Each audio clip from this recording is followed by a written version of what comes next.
Sans le savoir, ils ont aussi transporté plusieurs maladies d'outre-mer, comme la grippe, la variole ou encore même la rougeole. Plusieurs maladies qui peuvent sembler banales aujourd'hui, mais à cette époque, les Autochtones n'étaient aucunement immunisés contre elles.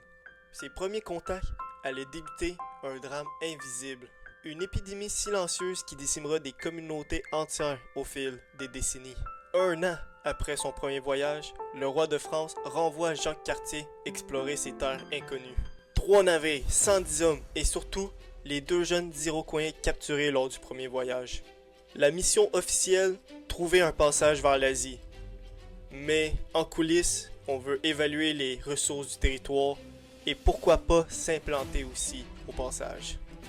Le 7 septembre 1535, Cartier et ses hommes remontent le fleuve Saint-Laurent et accostent au village de Stadacone.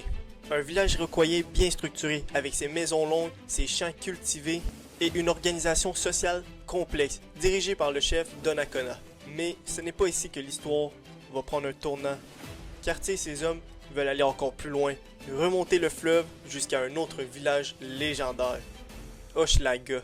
En octobre, après un périple difficile à travers les rapides, ils y parviennent, et ce qu'ils voient les stupéfie.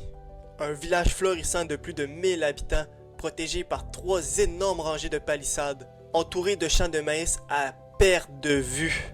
L'accueil est très chaleureux, les habitants offrent des cadeaux à l'explorateur français. Ils lui présentent même des malades à soigner, croyant que cet homme venu d'ailleurs possède des pouvoirs spirituels. Durant ce court passage à Hochelaga, Cartier décide de monter une montagne pour mieux observer le fleuve. Et il écrira lui-même dans son journal personnel ce qu'il décrira comme une montagne royale. C'est ainsi que naît le nom Mont-Royal, qui donnera plus tard son nom à Montréal.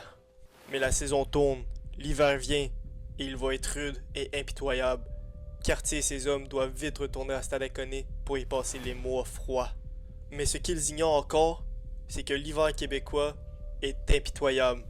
Et le scorbut s'installe très rapidement, ce qui cause la mort de près de 25 de ses hommes. Faibles et désespérés, les Iroquois, ayant bon cœur, décident de sauver les Européens en leur préparant une tisane à base de cèdre blanc. Dans son journal, Cartier l'admet sans détour. Mot pour mot, sans eux, nous serions tous morts.